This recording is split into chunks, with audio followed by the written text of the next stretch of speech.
بحتفل. مبروك للاهلي، فاز على بيراميدز. مبروك، احنا مش الزملكاويه، احنا الاهلي، خدنا الكاس. اي طبعا، وعقبال الدوري وعقبال ابطال افريقيا وعقبال السوبر ده والسوبر ده. تعرفوا تعملوا كده؟ مبروك للاهلي الاول في المقدمه.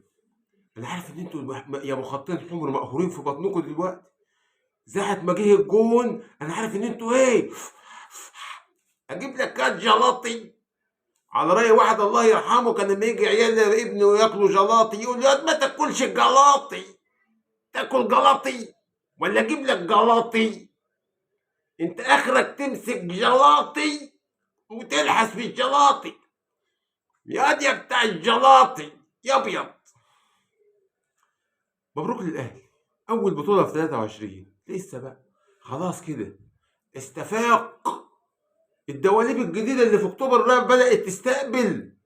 خدتوا ايه؟ ومبروك لملوك الصلاة للاهلي. صحيح قال لا، مش انتوا كنتوا بتقولوا يا زملكاويه احنا ملوك الصلاة؟ امال انتوا مالكوا كده؟ انتوا ما خدتوش حاجة خالص. انتوا تيجوا عندنا المنوفية على رأسهم عماد الاهلاوي على قناة الاهلي في اليوتيوب. ان شاء الله تقولي هخليكم تجنوا قطن او تقلعوا البطاطس العين ولا هتطلع في الصيف دي. وعندنا خيار، بس اوعى حد يطمح في خياره ويروح لابسها. يا زملكاويه بتعقبني يا عم حسن يا ابو سلامه اللي بتقول الدوري والكاس مش للاهلي. احنا خدنا الدوري ووصلنا ابطال افريقيا. مش كنت في الصيدليه؟ انا هعلنكم عن النت على الهوا كده. اي حد يعاندني من الزمالك هقول اسمه على الهوا. يا واد انت مش فريق المهندسين يا واد، انا قلتها 100 مره فريق المفلسين يا واد.